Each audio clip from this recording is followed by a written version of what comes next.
好，我们的时间又到了，就是今天是第2课。那么呢，我们这个讲课就是要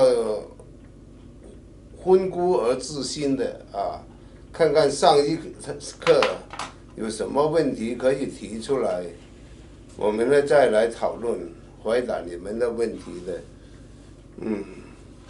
好，我们刚才先给你们介绍我们超级无敌。不要来讲这个一会儿。那这个我刚才已经跟他们讲过了。温故而知新一会儿我们好，老师说现在暂时不秀你们这个就武器。啊，他们的注意力就在这里，不在那个了。好。老师，我有个问题，我想请教一下。上一次您提到说那个脾脏，它如果被割掉的话，那它没有办法产生 B 细胞，所以我们骨髓它会去产生 B 细胞。那但是有骨髓所产生的 B 细胞跟脾脏所产生的 B 细胞，它们有什么不一样呢？它质量是不一样的，这个也很简单的道理，就是原来专责生产这个 B 细胞的它出问题了，然后由这个生产这个血细胞的，第一个它呢这个骨髓它的负担也重了，那它除了生产其他细胞，还要生产这个 B 细胞。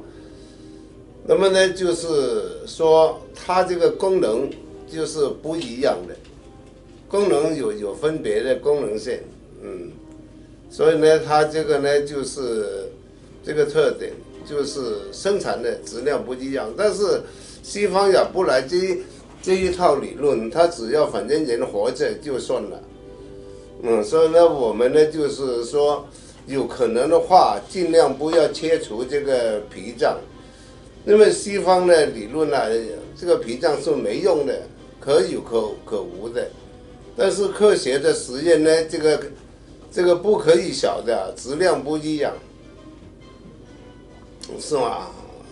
这个就是一个大的问题，所以我们也见了很多病人，这个脾脏一肿大，他就要马上切除，这个太快的决定。但是我们呢做的时候呢，很多时候啊，这个脾脏呢肿大的脾脏可以回到原来的那个状况的，可以治理的。因为脾脏呢，它也是一个最大的淋巴结构的，所以呢，它这个脾脏，我们的理论不是要太轻易将它切除，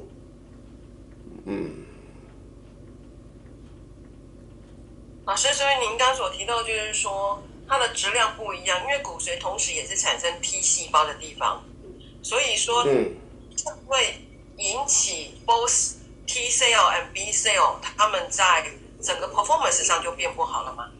都有影响的，因为它这个因为它这个骨髓的生产骨髓的，它呢这个功能呢就加重了它的负担的了。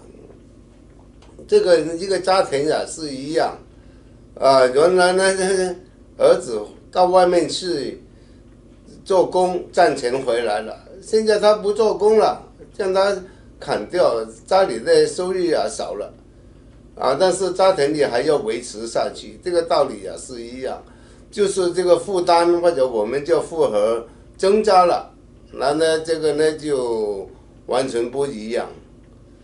那么呢，我们也上次讲了这个免疫系统，第一个免疫系统最重要呢就是骨髓。中医的骨髓呢就是就是很含糊的，中医有这个骨髓那么这个中医的骨髓在大腿的胆经有没有用？我也曾经做过很多实验，没用的。它中医只是一个理论上的骨髓，你要靠它中医这个骨髓来生产这个叫大输血，所谓的大输，这个大输有没有用？没有。中医呢还有一个叫血海，血海也叫那个也叫spleen 9，它可不可spleen 10，那个可不可以生产？这个呢也不可以。中医还有一个确实血海，但是还有一个很重要的呢，中医这个血的问题，就血会各疏，但是血会各疏、血海这些穴位有一定的帮助，但是呢，它呢其实呢，我们这个各疏呢，其实它就是血液的，它只是这个脾脏的功能或者叫胰腺的功能，它还没正式的去到这个骨髓的。所以中医呢对这个白血病、贫血，它有一定的疗效，但是疗效不满意。那么不满意呢，它就要靠吃中药来增强这个疗效的了。那么中药有一定的疗效，但是呢都不清楚，就是说它可重复性就很差的。但是我们这个血液呢，就是这个骨髓，我们的骨髓就是在大椎旁边的华佗扎脊。那么我们这个骨髓穴位呢，解决了很多问题，特别是有血液问题的，还有骨髓问题的，还有贫血的。那么我们的骨髓第一个生长呢，就是 T 细胞。T 细胞就是免疫功能一个很重要的一个部分。但是这个贫血包括这个红血球、血小板，它都跟这个第一胸椎有关联的。但是中医没有用上这个理论，也没有这个认识，所以呢，中医呢，它不会用大椎，也更不会用这个华佗扎脊来处理这个细胞的生长的。有很多人说这个针灸不可以治疗这个艾滋病，其实艾滋病说穿了就生产不了这个T 细胞的，它不生产 T 细胞，它呢就用他们的方法去解决的，解决不了，因为你不生产这个 T 细胞就没有这个 T 细胞的。但是我们用上这个第一胸椎，也治好了好多病例这个艾滋病的。因为这个艾滋病可以检查得到这个血球的，那么就是说这些血球都生产了所以呢，就是说我们这个 T1 解决了很多问题，它包括这个艾滋病都解决了。所以呢，就是突破了中医这个限制艾滋病不可以治好，但是近10几20年以来西方这个药占了大权，就没有人再提到这个用针灸去治疗这个艾滋病。所以呢，原理上我们呢，就是说，第一胸椎就是骨髓，骨髓就是生产这些细胞的，包括血液的细胞，还有其他的细胞的生长。所以呢，我们成功了。但是我们这个成功有人会相信吗？没有人会相信，因为我们的概念都是说艾滋病不可以用针灸去处理，这是他们的思想，局限于他们自己的思维，没有人敢去创了这个。我们不是现在治这个艾滋病，20年前我们已经用这个第一胸椎 T1 治好了这个艾滋病。当年呢，我们这个会我们东方文化协会的会长，他本身就是艾滋病，我们的会长得了艾滋病，然后呢，他就是艾滋病有团体的，有那个慈善机构的，他还邀请我去慈善机构讲了2次课，他自己在哪里鼓吹，但是来看病的人一个都没有。为什么？因为那些人都是必死烂老，这个艾滋病是不治之症，所以呢，这个呢也是没办法。他不信，我们有什么办法？但是呢，我们确实治好了好多个艾滋病，还有一个过了15年回来看我们呢，他说我的艾滋病都没了，所以呢，我们不要这样一个固定的思维，像我们的思想，这个绝对治不好，绝对治不好是他们的事，不是我们的事。那么这个第一胸椎啊，它还有一个就是我们来治疗这个骨髓癌啊、血癌、贫血啊，一切跟生长细胞有关联的病，我们呢都是用这个方法的。那么你说怎么治？那你可以敲铜人，你也可以做针灸，你也可以做推拿，但是做推拿、做针灸的人，他们不敢，因为他们的思想决心于说没有人可以治好这个病，那么呢是他们自己的事的了。那么呢，我说针灸可以，推拿可以，我们的同源疗法也可以，因为我们有很多这个病例都治好的了啊，所以呢，我们不是吹出来的。因为这个血液病一般呢都是还是由西医做检查的，才知道这个病是如何的状况，有没有好，有没有坏，是西医检查的，不是我们检查的啊。这个清楚吗？清楚了，谢谢老师。然后老师上次你讲到了 T12347，这个是我们要紧紧的记住这个12347的。签乐透的号码。这个一定要死记的，这个一定要背熟的。不论你得到什么毛病，第一个就想到12347啊。OK。除了12347之外呢，针对免疫系统有没有什么其他的穴位或者是其他的那些它有相对应的，相对应呢就是因为这个你看哪个给我一个懒汉疗法啊？我们呢就是有一个呢就是一个西方的医学的这个图，我们这个图也要念熟它的。这个图也是按图索骥啊，看图识字啊，看图就可以治病的。所以呢，就是我们这里做针灸的简单的不得了。因为呢，它还有一个图呢，就是这个西方的，不是我的啊。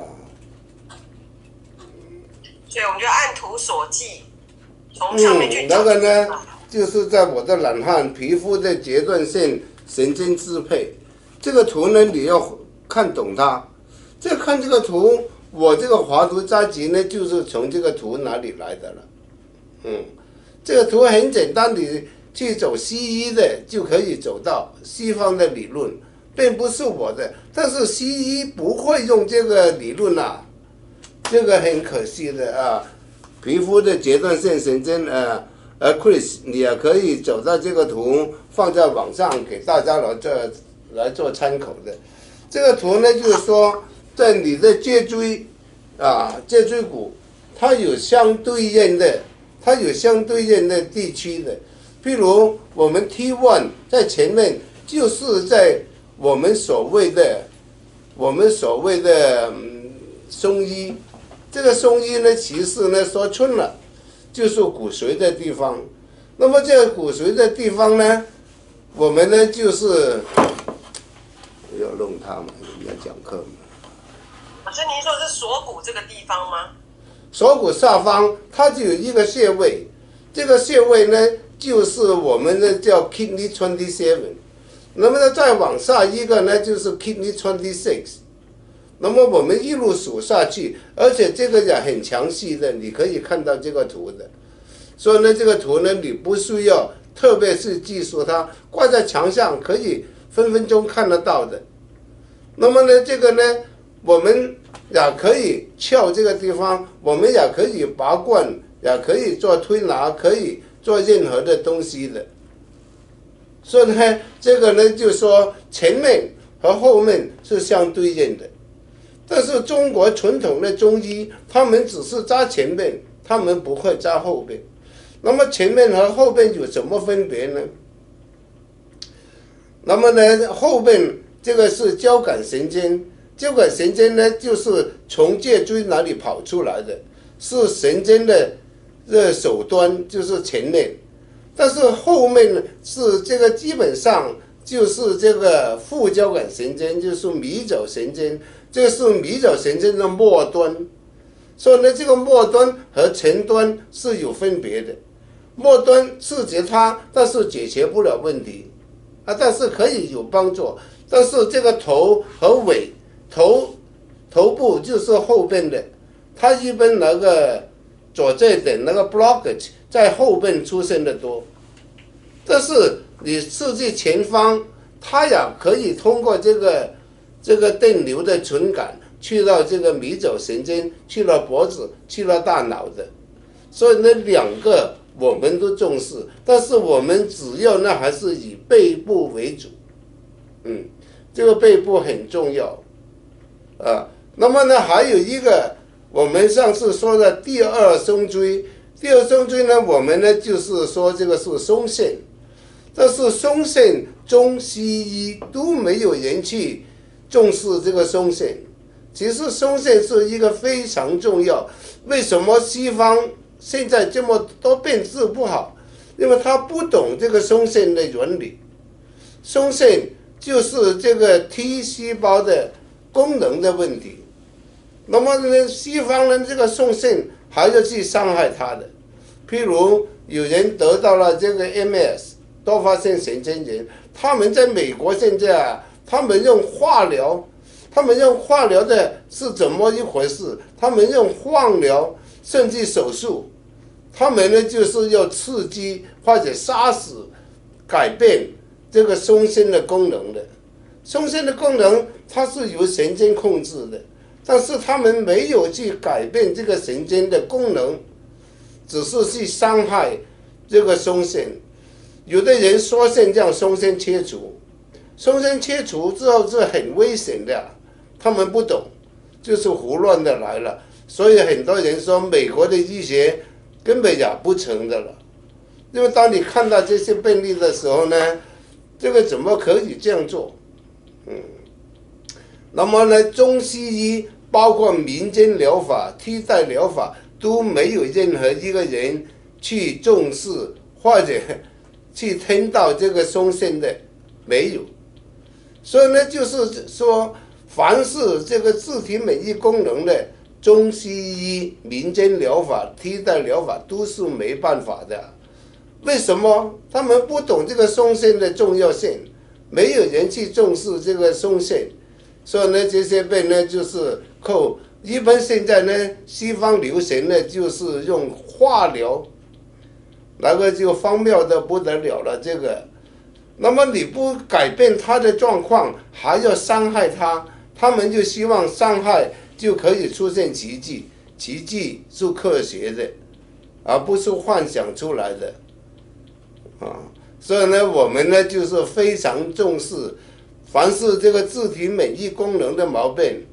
什么叫自体功能呢？就是炎症，就是说凡是炎症都不好治啊。那么呢，还有一个呢，就是炎症有两种炎症，我们中文的。那么呢，西方这个叫 ITIS， 最后几个字母叫 ITIS， 就是慢性的炎症，就是这个功能这个松线出问题了。还有一种炎症呢是外来的，细菌的感染、病毒，这是外来的。外来的病毒的炎症，就是一般属于急性的了。这个病毒的炎症，西方有很好的方法，中医也有很好的方法，就是说他们的抗生素起作用了，但是这个自体免疫功能，他们这个抗生素就不起作用了。那么呢，他们要吃的是类固醇来刺激它，有效吗？有一点好像有，但是解决不了问题，因为这个松线还是功能出问题的了。所以呢，这个第一是骨髓，第二这个是松线，那么第三是淋巴，淋巴也是跟着这个肺所以呢，我们这个第三呢是肺和淋巴一起的，不论你有什么肺的毛病，其实中医这第三胸椎也是肺，叫肺腧。但是中医肺出问题了，他们不用肺腧的，很少用到肺腧，他们都是以膻中这个浪温浪处中府云门还有这个列绝，还有一个内关，这个样就解决肺的问题。很少有人说，原来是你的肺腧出问题了。那么呢，所以中医治疗这个肺也是一个困难。那么一个哮喘，中医有没有办法？有，但是这个比例是很低的。但是我们治哮喘呢，基本没效的，因为我们还是1、2、3、4、7我们不用膻中，我们不用中府云门，我们更不会用手上的肺尖的。那么中医这个理论就是说，肺有肺尖，那么肺尖是不是真的可以治到肺的毛病？不可以啊！一个哮喘已经够了，一个慢性的气管炎这些东西他们都是困难，更不要说这个是肺癌的了。所以呢，就是说我们用了这些方法，我们都是用背部的，因为背部呢，它就是这个交感神经的来的。那么最后呢，我们呢又来到这个，它有交感神经，又有副交感神经。那么这个副交感神经呢，我们呢就是用这个脖子上的穴位的了，也是解决这个就是迷走神经。我们最后呢，就是最近呢就有了一个叫迷君穴。迷君穴呢，它的作用很大，但是一般走这个穴位呢，最好呢还是用手去测量它的，这个也不困难。有的时候你用眼睛也可以看得到的，在迷走神经旁边呢，它呢就有很多这个字在旁边的那么上个星期我们讲的呢，就是还有一个第四胸椎。第四胸椎中医呢就是在旁开的哪个地方呢，叫什么穴叫膏肓那么我们中医说病入膏肓，但是有没有人用这个膏肓？有，但是膏肓在整一个中国中医系统很少有人用膏肓的。其实我们也不用膏肓，因为膏肓它是属于这个膀胱经的，我们不用，我们反而呢就是用上了这个华佗扎戟所以呢，我们跟传统的中医有很大的分别的。那么中医这个病入膏肓，它也没有拿来做汗腺的，因为它没有汗腺的理论。西医有汗腺的理论，但是西医不知道汗腺的神经在哪里。那么呢，我们上次就讲到这个汗腺的问题。汗腺它对这个自体免疫功能和免疫功能，它有一个身份的作用的，叫activity 就活跃它这个 T 细胞的功能的。就是说 T 细胞的功能还不够我用这个汗腺来将它发挥最大的功能的。但是这个汗腺呢，它的进化论呢，就是还有一个呢，就是胸腺不是胸腺是乳腺。那么这个乳腺呢，是由汗腺进化而来的，所以呢，它乳腺和汗腺两个加起来呢，就是在第四胸椎哪里出问题的了。还有一个呢，这个汗腺又是跟这个毛囊有关联的，因为你这个汗是由汗腺和毛囊哪里出来的，所以呢，就是在第四胸椎哪里，乳腺、胸腺、乳腺、汗腺这三个再扎在一起的了。但是我们处理这个乳腺的时候呢，没有人会想到这个第四胸椎的。汗腺因为他们中医没有汗腺的理论，所以呢，他们也不会用上这一个汗腺的在第四胸椎的汗腺，所以呢，这个所谓的膏方对中医来说是没有意义的。第一个，他不会考虑到汗腺、乳腺和毛囊的，但是我们将这三个都归纳在这个第四胸椎那里。还有一个呢，第四胸椎因为既然是汗腺啊，汗腺呢就是皮肤的了。皮肤有一个功能是需要散热、排毒、还润滑。那么很多人呢，皮肤干燥啊，这个盗汗、无汗症，这些凡是跟汗有关联的，没有人会用第四胸椎。其实我们的皮肤病都这么多了，皮肤病了，但是为什么没有人用上这个汗腺呢？这个呢，就是中医受到它的很有限的限制，知识的限制，他们没有人去研究汗腺。但是中医有一个发汗的疗法，啊，很多中药都有发汗的功能的。但是呢，针灸师更加不会了这个发汗的了，他们不会想到我应该用这个汗腺。那么我们用的这个，不论是什么皮肤的毛病，包括皮肤癌啊，它都跟这个第四胸椎有关联的。所以呢，我们要是将第四胸椎打通了，皮肤专科医生啊，他们呢才是真的解决这个根本的问题的。那么你这个第四胸椎不打通它，这个汗腺就没有这个功能失调了。那么呢，所有任何的皮肤的毛病都会产生的了，啊，所以呢，第四胸椎对于我们来说是非常非常重要的。老师，请问一下，您刚有提到就是乳腺、胸腺、汗腺啊，不是胸腺，胸腺在第二啊，是毛囊。毛囊。OK， 好，那这样我可能听错。那所以说，不是，是我讲错的。是我讲错。那这样也是我们的上焦部分，也是我们的上焦吗？如果它是以前面来处理的话。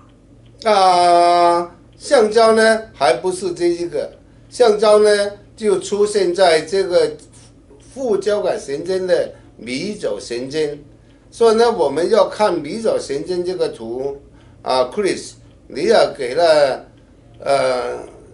那个迷走神经的图，你也可以来说说那个 free plexus。这个我查过，但是呢，我很难把它记起来。它这个英文名字我很难把它记起来，所以这个就没有办法。因为中医有三焦的理论啊，西方没有。但是西方这个解剖学啊，看到那个迷走神经呢，它就有三个神经中的叫 plexus， 就上中下三个 plexus。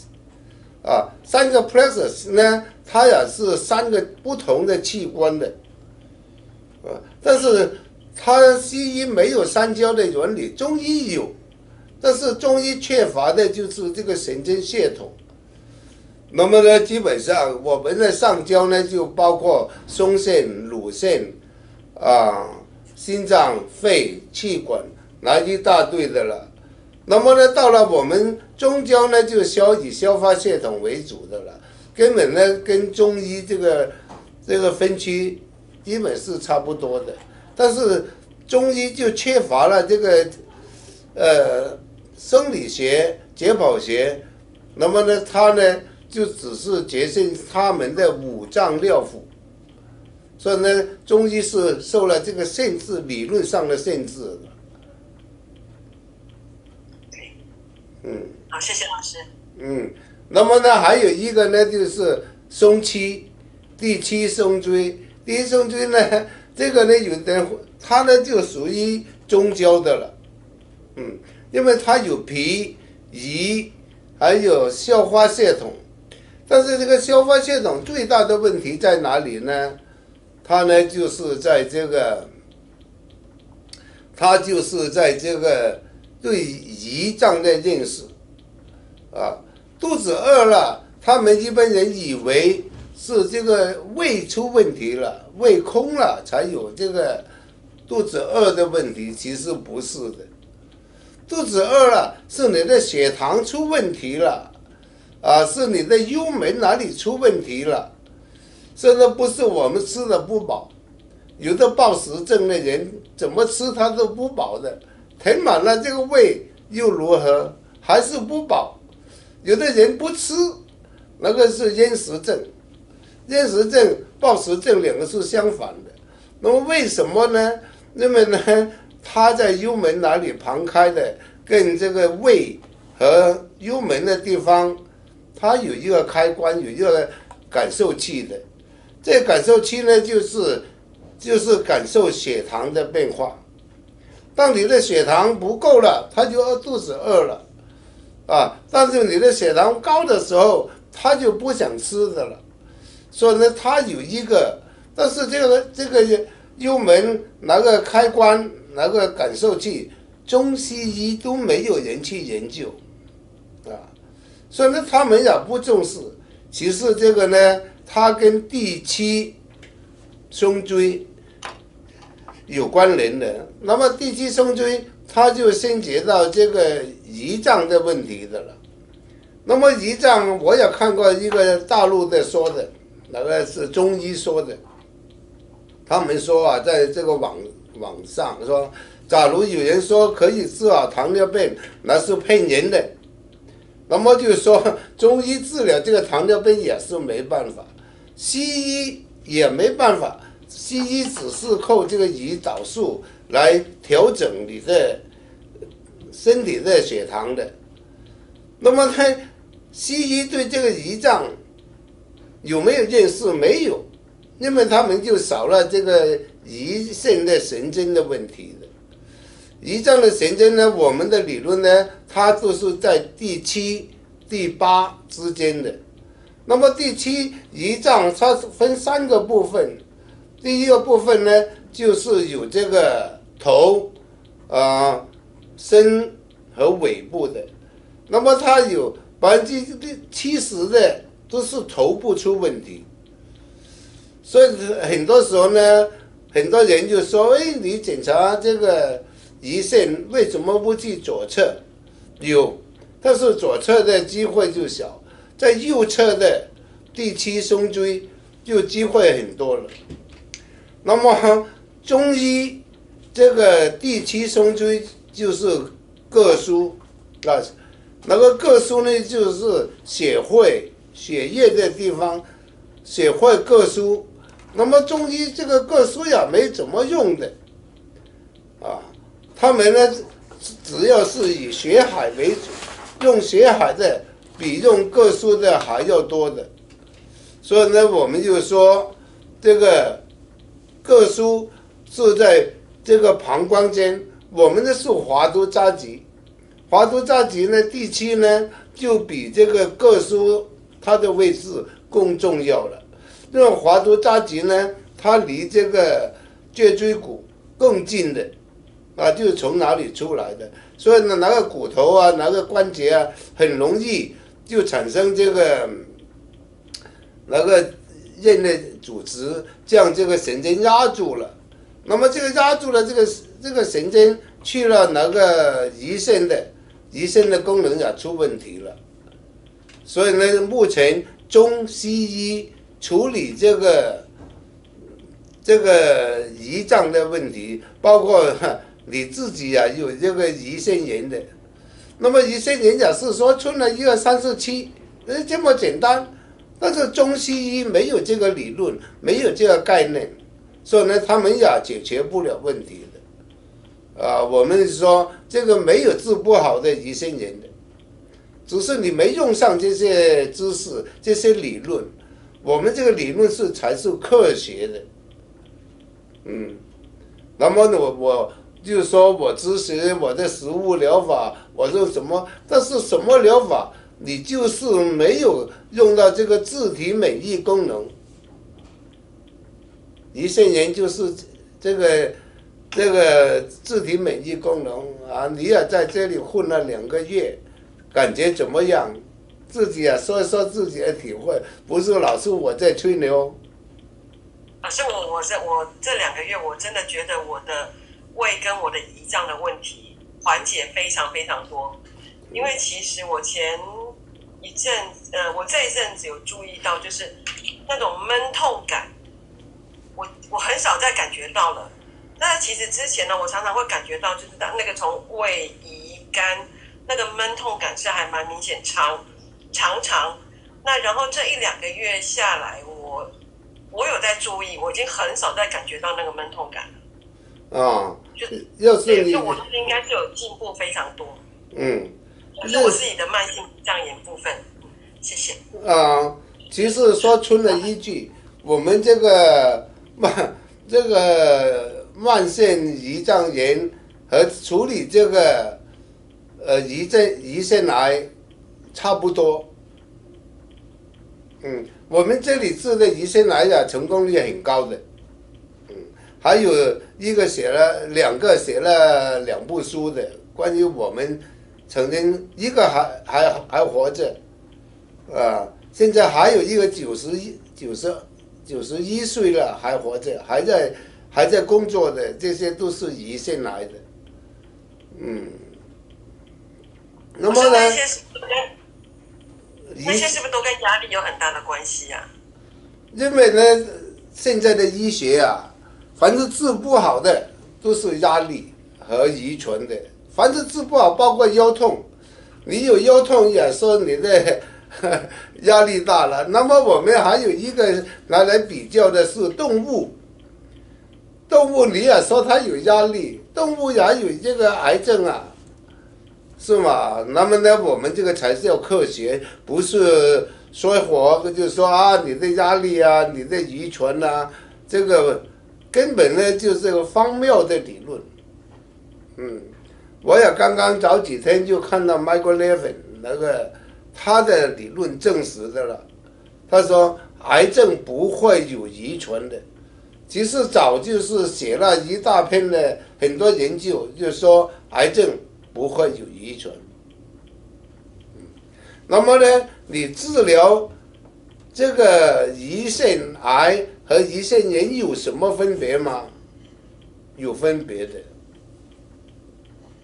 那么呢，它的分别呢，又是在一个神经系统。凡是癌症呢，1931年这个诺贝尔奖，就是 Otto Warburg 得了诺贝尔奖。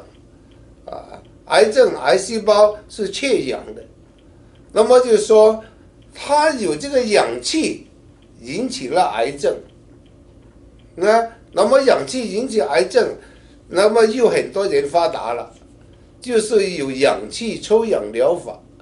氧气疗法不便宜的大概以前是12万美金一年的。那么什么都是氧气，但是氧气是你身体的氧气出问题不是外来的氧气不够那么是你癌细胞地区的氧气出问题了。那么又一个问题来了，那么氧气的神经在哪里？中西医这个就含糊了，到底氧气的神经在哪里？全世界的人不会留意这个神经，因为他们根本就不在乎这个神经系统的。那么呢，中医还有，那我请问氧气的神经在哪里？那么呢，中医这个氧气在哪里中医？中医下丹田吧？不是，中医的理论呢，就是气会痰中。那么中医的氧大概相当于氧气了，这个气就包括呼吸的气，他们在痰中，我们的不是。医学上呢，那个叫什么神经？上我们讲叫膈神经的了。膈神经Vagus nerve， 膈神经呢就是由第5颈椎往下走的，它穿过这个肺，穿过心包，然后去了横膈膜的。这个氧气是由横膈膜控制的，这个活动横膈膜的活动就压迫了这个肺的功能的。所以呢，就是说目前中西医民间疗法、替代疗法，他们都没有这个氧气的理论。这个很简单的，你是走教科书，有没有人想到这个膈神经？那么它有一个膈神经，还有一个叫副膈神经的。副膈神经有的人有，有的人没有。但是这个膈神经呢，它是由进化而来的。那么进化是什么？是由那些哺乳动物哪里只有哺乳动物才有这个膈神经，非哺乳动物是没有膈神经的。那么又这个大问题来了，既然西方没有这个膈神经的重视这个膈神经的理论，那么有很多人我们的病人就有。那么西医错误的将这个膈神经切掉了，算不算这个医疗事故？不算。他们还说你2边嘛，切了一边还有一边的。我们就有一个从纽约过来的病人，他这个膈神经就切断了，手术。我还有一个从欧洲来的手术医生，他专门做脖子的手术的，专科的。他看了我的书他就说，怎么还有副膈神经呢？我从来没听过有副膈神经的。我说你上网看看嘛。他上网一看，果然有副膈神经。但副膈神经有的人有，有的人没有。那么呢，为什么它这个进化是由这个非哺乳动物和哺乳动物那个最大的分别就是肺的结构的了。你看鱼就没有肺。鱼没有肺啊？鱼有肺的。我不知道。所以呢，鱼不是个鱼鳔吗？鱼鳔。那个鱼鳔那不是肺是吗？是它进化呢，那个非哺乳动物，还有一个那是卵生的动物，鸡鸭鹅鸟这些东西没有癌症的。你没听过？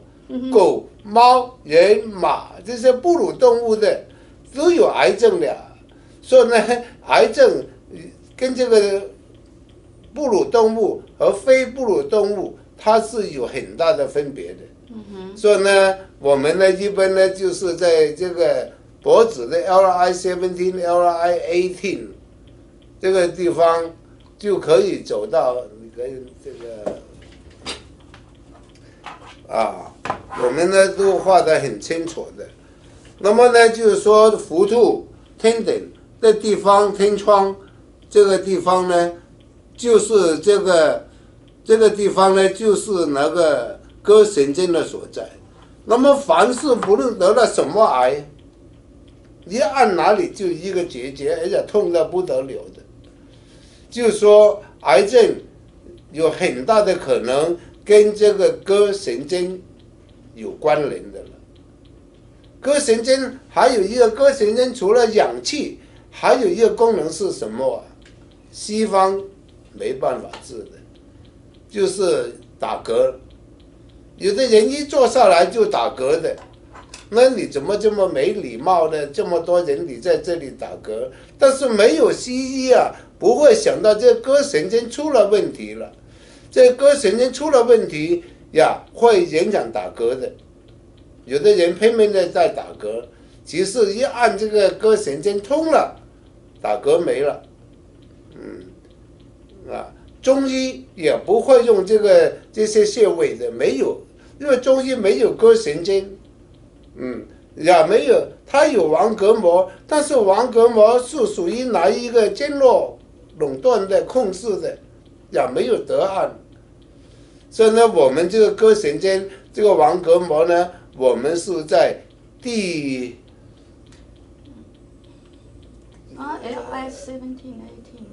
第6胸椎的了所以呢，我们说1、2、3、4现在6、7，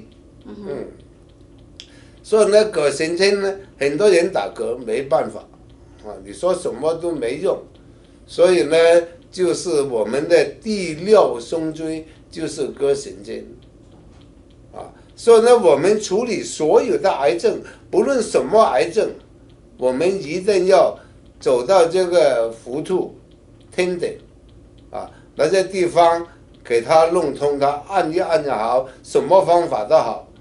那么你预防这个癌症也是一样，我们花了很多钱买那些什么什么的防癌的药物那个补充剂什么运动都来了，但是就是没有人想到这个是氧气，这个才是横膈膜。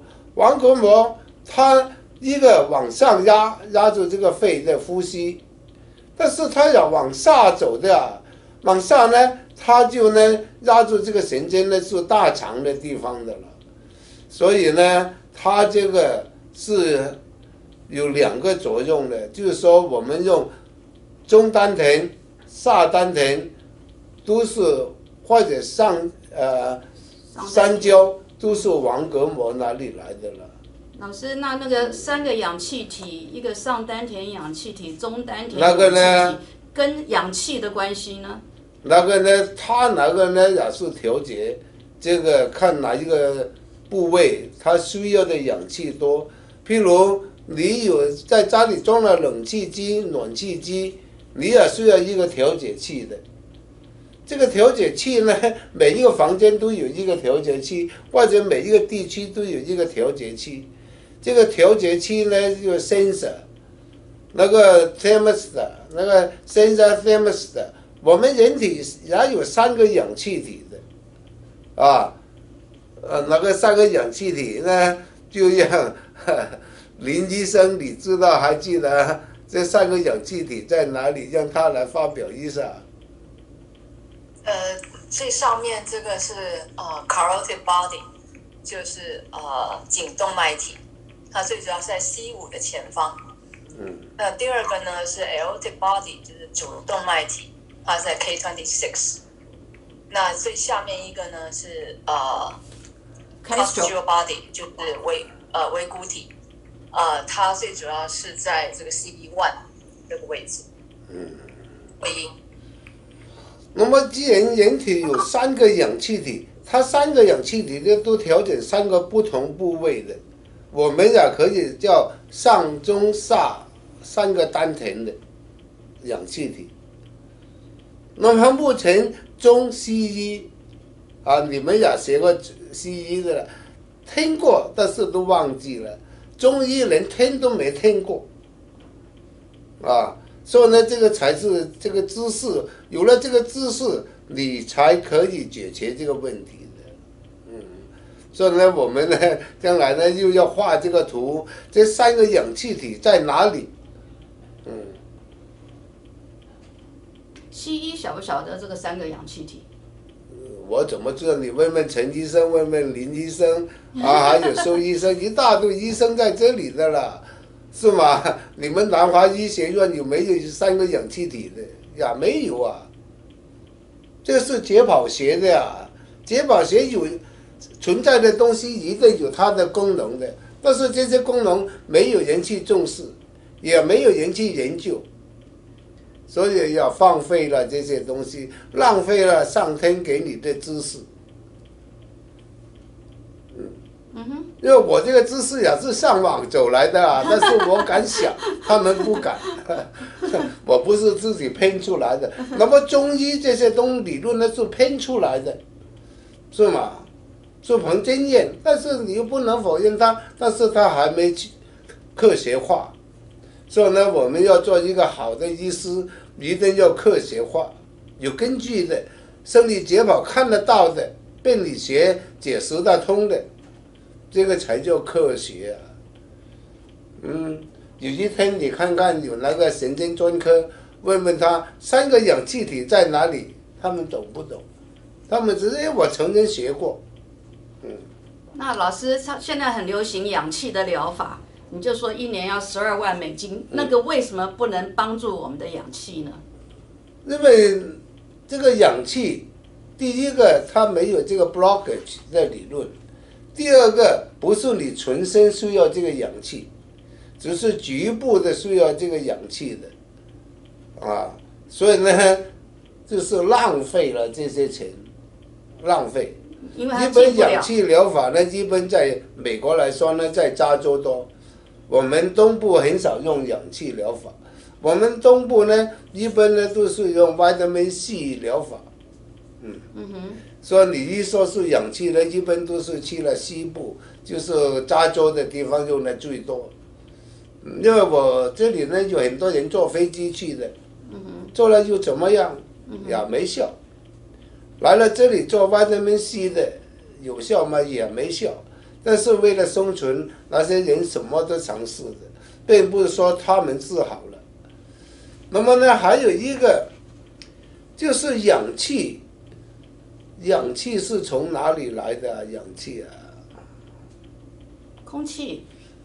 人体的氧气控制是由人脑控制的，所以人的这个人脑，这就是人脑，它最大呢就是叫生命中枢。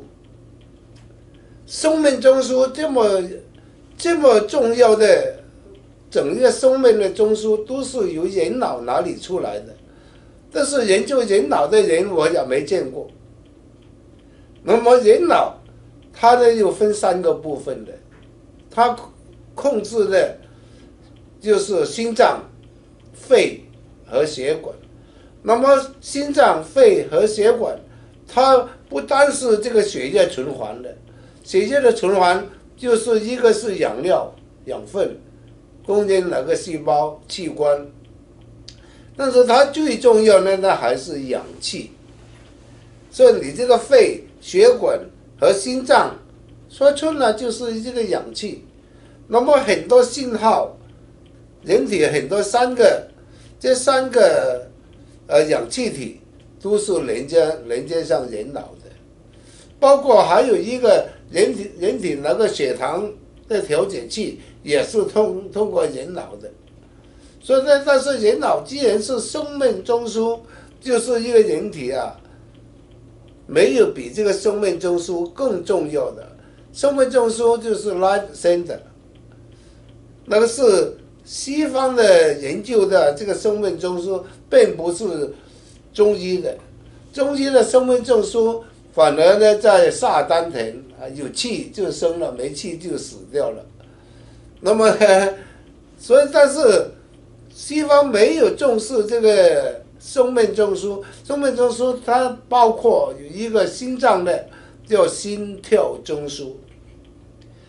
心跳中枢，那么就是说心跳快与慢都是这个心跳中枢控制的。但是心跳中枢为什么要快？因为你身体缺氧，或者氧气太多了，氧气足有不足，就是氧气体通过这个信号传到这个心跳中枢，去让你的心脏的速度、血管的扩张、肺活动的功能，3个不可以分割的。但是中西医没有这个理论，所以呢，中西医治疗这个心脏的毛病就困难了。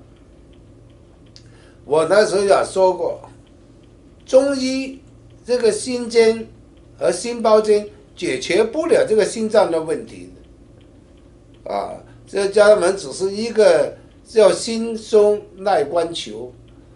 那么大概是30年前，中国有很多医院想用这个耐关、大连这些穴位来处理这个心脏病的 heart attack， 失败了。但是我在这里治这个心脏病的呢，多得不得了，包括心脏癌的我看了4个，都好了，那个州长心肌肥大又好1个了，所以呢，我们为什么我们做这个心脏就成功中医是医学院的研究失败，因为他们还用这个经络的理论，他们没有用这个神经的理论，他们对这个心脏的活动过程没有认识，所以呢，他失败了。那么西医成功吗？也没成功，因为每年在美国死人最多的不是癌症，是心脏病。为什么因为他们呢没有运用他们的知识，他们对这个心跳中枢、人脑都没有任何的认识。我有跟来的心脏专科讨论过这个问题，我说心跳中枢出现问题谁的责任？他们说是神经科医生的责任，不是他们要看的。所以呢，就是说心脏专科他们绝对不管这个心跳中枢的。既然是心跳中枢你不懂也不管，那么说我这个心脏病你怎么治好？所以每一年死的人也是这么多的了好了，也差不多的了你们还有几分钟可以提出问题的。老师，刚刚李勇问说3个氧气体在哪里？就是刚刚是不是讲的那个 C5K27 跟 CB1 26还是25那个地方26吧26是松线。老师以前讲26，对，老师以前是讲26，然后那个 cholesterol 那上丹田氧气体是在颈子的这个上边，carotid body。因为我们可以弄一个图，这个应该有这个图片的，然后大家拿这个图片来做资料。因为你跳同人的时候呢就容易了，我们做其他的疗法的时候就容易了。现在呢，我们第一、第二还是讲辩证，还没有论治，论治一步一步来的。好，我们论治呢，现在呢就是来给大家做这个论治的。昨天这个论治呢，就给那个林医生你看你昨天有什么感觉？睡得好不好？因为你是在这实验过的这一个这个 Michael， 你这个绝对你买不起的，卖了房子都不够。我这个钻石这么大，真是太大了你买不起好，林医生，你也来说说你有什么感觉呢？昨天。老师昨天帮我做的时候呢，我印象最深刻的就是全身发热，非常的热。那就是它跟以前一样，就是从头到脚我都有感觉。那后来老师第2段做的时候，就是比较注重在这个胸线的地方，然后那个地方开始在做的时候呢，我就是在后面的那个 T1、T2 的地方有发热。跳动，然后呢 T3、T4 的地方呢有点酸紧的感觉，大概持续1分钟。不过呢，这个同时呢，就是从头到脚还是都是有气在跳动的感觉，也有发热。好，我们来做2分钟，看看大家的感觉怎么样来啦。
好啦，今天2分钟了，看看大家的感觉怎么样？好，那么我们就下个星期再见了啊。好，现在下面老师你要不要留下来回答问题，还是